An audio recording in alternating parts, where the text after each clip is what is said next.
চিনার park metro থেকে মাত্র 2 kilometre ডিস্টেন্সের মধ্যে আপনি এই বাড়িটা পেয়ে যাচ্ছেন, যেটা আপনার বাবলাতলা এরিয়াতে পড়ছে। এরকম একটা বড় রাস্তা, প্রায় 16 থেকে 18 ফুটের এরকম একটা বড় রাস্তার পাশে দুতলার মধ্যে খুবই সুন্দর একটা বাড়ি পেয়ে যাচ্ছেন, যেটা আপনার ব্রোকারেজ অ্যাপ্লিকেবল প্রপার্টি 1.5 কাঠা জমি সহ এই বাড়িটার দাম হচ্ছে 75 লাখ এবং এটা কিন্তু আপনার লোন অ্যাভেলেবেল আছে। পুরো মার্বেল কমপ্লিট এই বাড়িটার। সামনের দিকে এইখানটা আপনার একটা ছোট্ট মতো গার্ডেন পেস, এখানটা হলো আপনার একটা ছোট্ট ব্যালকানি বা বারান্দা। এটা আপনার ড্রয়িং হল বা ডাইনিং রুম হিসাবে ইউজ করবেন। আর এখানটায় হলো একটা ওয়াশরুম আছে, যেখানে ইন্ডিয়ান এবং ওয়েস্টার্ন দুটো কিন্তু কমপ্লিটলি কাজ করা আছে। এটা আপনার একটা সেকেন্ড বেডরুম হচ্ছে, যেখানে কিন্তু এসি পয়েন্ট থেকে নিয়ে কিন্তু সবকিছু পুরো কমপ্লিট পেয়ে যাচ্ছে। এটা একটা কিচেন আছে, যেটা আপনার এরকম হচ্ছে পুরো কমপ্লিট সেটআপ। আর পেছনের দিকে একটা ছোট্ট মতো জায়গা করা আছে, যেখানে আপনি চাইলে আপনার জামা কাপড় মেলা বা এগুলো সব আপনি করতে পারবেন। পুরো বাড়ির যে কাঠগুলো আছে সেগুলো কিন্তু সবই সেগুন গাছের কাঠের কাজ করে। এটা আরেকটা এন্ট্রি আপনি দেখতে পেয়ে গেলেন। এখানটায় যে রেলিংটা আছে সেটাও কিন্তু আপনার পুরো সেগুন গাছের কিন্তু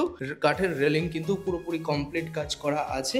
গ্রাউন্ড ফ্লোরে আমরা দুটো মতো বেডরুম পেয়েছি, ওয়াশরুম পেয়ে গেলাম। এবার ফার্স্ট ফ্লোরটা কিন্তু আপনার তিনটে বেডরুম আছে, যার এইটা হলো একটা বড় রুম, যেটার পাশে কিন্তু আপনার আরো একটা বড় রুম আপনার আছে, যেটা আপনার এটা একটা ঠাকুর ঘর হিসাবে ওনারা কিন্তু ইউজ করে রেখেছে। এটা একটা কমন ওয়াশরুম আছে, যার পাশে হলো এখানটা একটা বড় বেডরুম এবং এই বেডরুমের পাশে কিন্তু একটা বড় ব্যালকানি আছে। সুন্দর একটা বড় সাজানো একটা ব্যালকানি কিন্তু আপনি আপনার মতো করে সাজিয়ে নিতে পারবেন। এই সামনের ব্যালকানিটা 3 তলার পুরো ফাউন্ডেশন আপনি এই বাড়িটাতে পেয়ে যাবেন। যারা ইন্টারেস্টেড আছেন সরাসরি ডিসপ্লে নাম্বারে কল করে নিতে পারবেন। এটা চাইলে আপনি ঠাকুর ঘর হিসাবে কিন্তু ইউজ করতে পারবেন, যেটা একদম টপ ফ্লোরে সেকেন্ড ফ্লোরের উপরে আছে। এই হচ্ছে আপনার পুরো এরিয়াটা দেখানো হচ্ছে, যেখানে কিন্তু খুব সুন্দর ভালো এরিয়ার মধ্যে পেয়ে যাচ্ছেন। এবং এখান থেকে আপনার ডিস্টেন্স হচ্ছে কলকাতা এয়ারপোর্ট 5 কিলোমিটার। এখান থেকে বাজার হাট, স্কুল, কলেজ এভরিথিং সবকিছু একদমই কাছে, যেটা আপনার চিনার পার্ক খুব কাছে পড়ছে। যারা চিনার পার্ক এরিয়া সারাউন্ডিং এরিয়ার মধ্যে প্রপার্টি কিনতে চাইছিল, একটা ভালো প্রপার্টি, তাদের জন্য প্রপার্টিটা একদম পারফেক্ট। সরাসরি যোগাযোগ করুন ডিসপ্লে দেওয়া ব্রোকারের নম্বরে। ভিডিওটি ভালো লেগে থাকলে বেশি বেশি করে লাইক করুন। চলুন টাটা বাই, টেক কেয়ার, ভালো থাকুন।